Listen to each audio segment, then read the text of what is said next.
Olá pessoal, sejam muito bem-vindos, o nosso programa está começando. E o look de hoje da loja Silvana Daniel, a sandália da Ana Bissai, cabelo e make, Alfa Make Salão e Patrícia Matos. Eu te convido a ficar aqui comigo hoje porque nós vamos falar sobre enxaqueca com a doutora Giovana Gobi. Então fique aqui, porque o nosso programa está no ar. Drogarias Elo Mais, sempre perto de você. Drogarias Elo Mais. Quem nunca teve ao menos um episódio de dor de cabeça na vida? Bom, mas a dor de cabeça pode ser sintoma de enxaqueca. A doença atinge cerca de 15% da população brasileira, o que pode gerar em torno de 31 milhões de pessoas e pode se tornar incapacitante caso não seja tratada. E para falar sobre enxaqueca, nós convidamos a neurologista, a doutora Giovana Gobi. Seja muito bem-vinda ao nosso programa. Doutora Giovana, como a gente consegue fazer essa diferença entre dor de cabeça e enxaqueca? Bom, primeiro eu gostaria de agradecer, que é muito importante a gente estar falando de enxaqueca, principalmente porque esse mês é o mês da conscientização mundial sobre dor de cabeça e enxaqueca em especial. A gente comemora agora dia 19 de maio. E assim, é importante as pessoas entenderem que cefaleia ou dor de cabeça é um sintoma. Ele pode estar em várias doenças. Por exemplo, Tayane, a gripe dá dor de cabeça, uma sinusite dá dor de cabeça, uma dor de dente pode gerar uma dor num lado da cabeça, diferente da enxaqueca. A enxaqueca é uma doença com princípio, meio e fim, cujo principal sintoma da enxaqueca é dor de cabeça. Então por isso que fica clássico de lembrar da dor de cabeça com enxaqueca. E dos tipos de dor de cabeça que nós temos, das doenças que causam dor de cabeça, a enxaqueca é a mais frequente, como você comentou. E vale lembrar que nessa frequência de 15% da população, 1/3 desses pacientes, então imagina, 31 milhões, em torno de 10 milhões, em algum momento da vida essa dor vai passar a ser diária. Todos os dias a pessoa vai ter dor. Por isso que a pessoa tem alteração do humor, alteração da produtividade no trabalho, a pessoa começa a não render nas relações sociais, não quer sair de casa, não quer fazer as coisas, porque ela está sempre com dor. E para não virar o chato que não quer fazer as coisas, ele acaba evitando de fazer, porque aquilo incomoda, o barulho incomoda. Imagina na nossa sociedade hoje, luz, barulho, tudo incomoda a enxaqueca. Então é muito difícil a convivência da pessoa, tá? Então é muito importante assim, primeiro, dor de cabeça pode ter vários motivos. A dor de cabeça muito frequente e a doença mais comum é a enxaqueca. E lembrar que se não tratar a enxaqueca como uma doença, isso que acontece, ela vai cronificando e se torna uma dor diária. O tratamento se torna muito mais difícil, muito mais prolongado e causa outros problemas. Diminui a memória, diminui a lentidão, a pessoa fica mais lenta de raciocínio, pode causar transtornos psiquiátricos como depressão, ansiedade, síndrome do pânico, porque ele está todo dia com dor.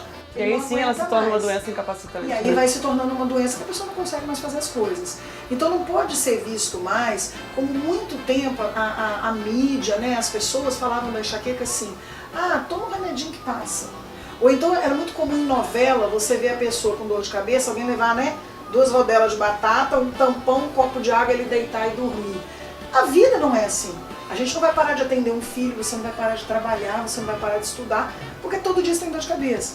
Então você tem que cuidar disso. E é muito importante saber o que pode causar e o que você deve fazer para cuidar. E por que a enxaqueca acontece? Então, a enxaqueca tem uma tendência familiar, existe uma tendência genética você ter, e é importante também saber que 2/3 dos pacientes são mulheres. As mulheres, pela questão hormonal, têm mais enxaqueca. Além disso, o que ela causa? A enxaqueca são receptores que a gente tem nos vasos do cérebro e que, por um estímulo do nervo trigêmeo, você dilata esses vasos. Como a nossa cabeça é uma caixa fechada, que está ali dentro ocupando aquele espaço, qualquer coisa que dilatar, aquilo vai fazer pressão. Então o que acontece? Com essa pressão, a pessoa tem aquela sensação do pulsar na enxaqueca. Então, por exemplo, você citou, né, a questão de ser mais comum em mulheres e a questão do hormônio também. Por exemplo, quem tem um problema de tireoide, pode agravar a enxaqueca? Alterações hormonais, não só de hormônios como anticoncepcional, uso de estrogênio, agrava, e alterações de tireoide também, piora. Outra coisa, quem tem anemia, própria baixa oxigenação que a anemia dá, facilita ter mais crise de enxaqueca. Então existem vários, isso aí a gente chama de fatores de risco. São as coisas que vão fazer ele ter mais crises. Não é o motivo dele ter a doença. Ele tem a doença por uma tendência genética.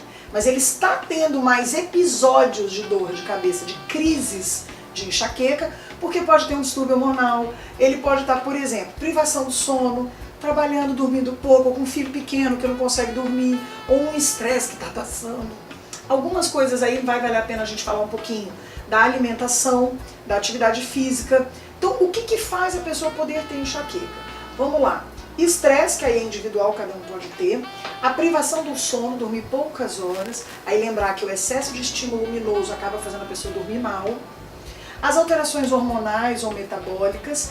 E aí vamos falar dos fatores alimentares e atividade física.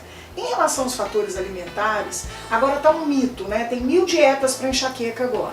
Ai, paleolítica, neolítica, eu costumo brincar que tem todos os líticos do mundo para você fazer com enxaqueca.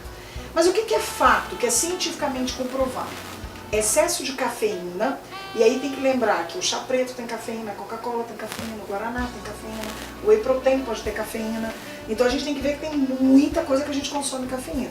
A dose média é 300 mg por dia, que seria 2 xicrinhas daquelas de café, um cafezinho da manhã e uma noite. Então é pouco. Se uma latinha de Coca Zero tem 350 mg de cafeína, então você já estourou a cota.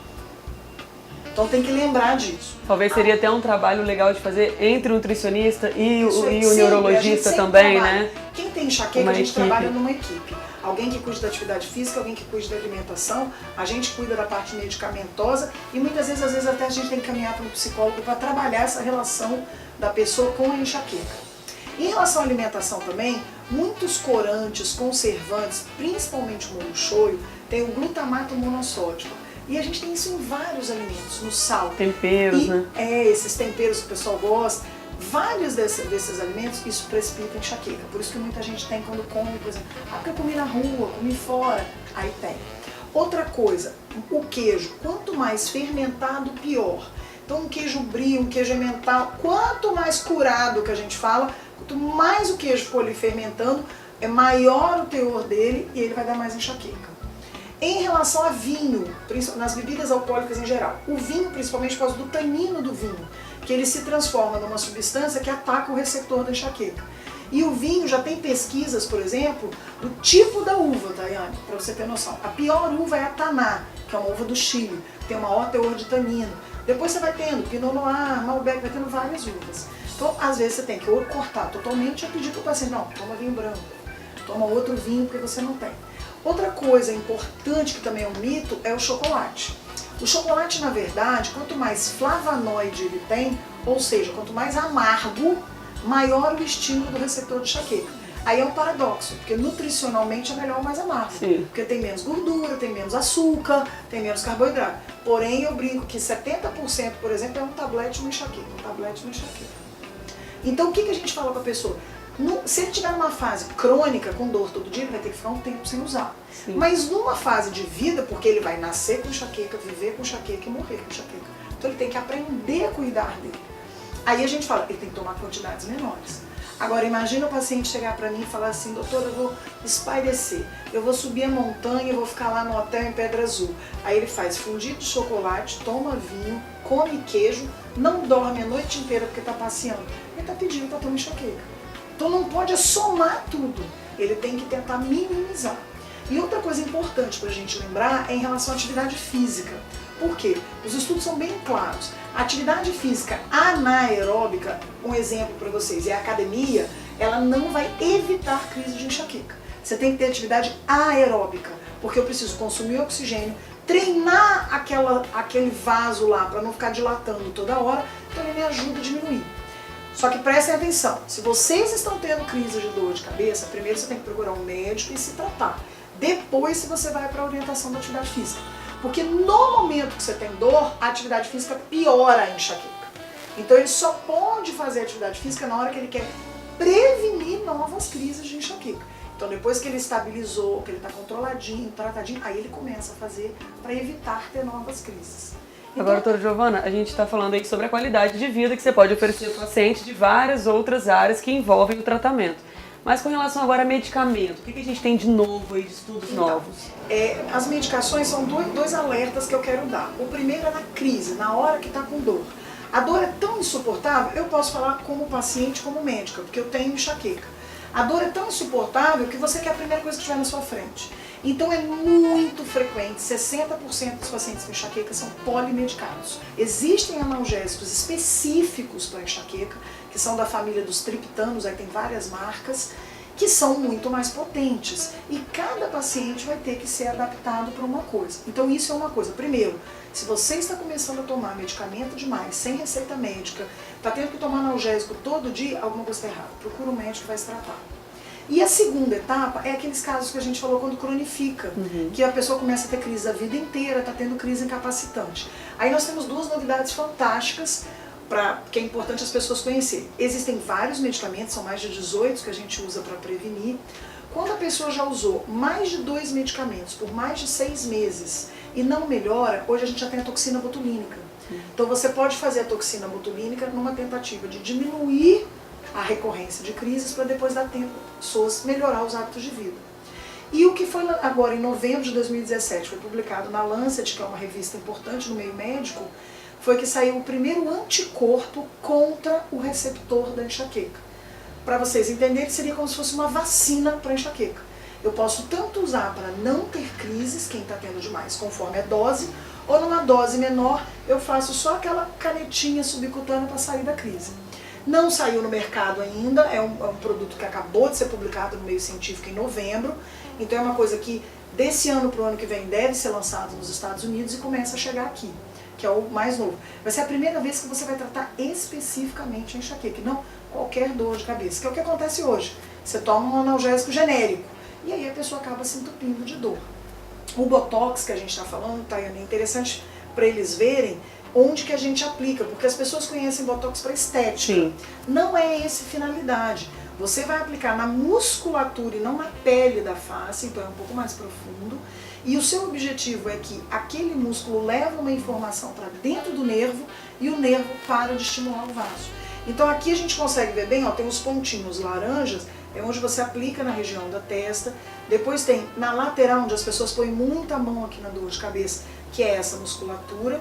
E na região posterior da nuca, que muita gente põe a mão aqui na nuca, que você aplica, que é para pegar essa região. Então assim, são as coisas mais novas que a gente tem para enxaqueca. E aí o paciente tem que buscar um neurologista que seja especializado em enxaqueca. Então, isso é uma coisa que muita gente não sabe. Existem neurologistas que são cefaliatras, são especialistas em cefaleia. Mas não esquecer que qualidade de vida é não ter dor. A pessoa não pode ter dor. Não pode se acostumar com a dor, né? Que aí... E que só remédio também não resolve. Você tem que ter uma mudança de hábitos, como tudo. Como o diabetes, a pressão alta, tudo que você vai tratar. É um conjunto de fatores para melhorar aquilo e ter qualidade de vida. Doutora Giovana, muito obrigada aí pela sua participação no nosso programa. Foi um prazer te receber. Prazer é nosso. Bom, pessoal, então, lembrando sempre que nós estamos aqui para te informar, mas isso não te impede, né? Não tira a sua responsabilidade de buscar sempre ajuda médica. Espero que vocês tenham gostado do nosso programa e até a próxima.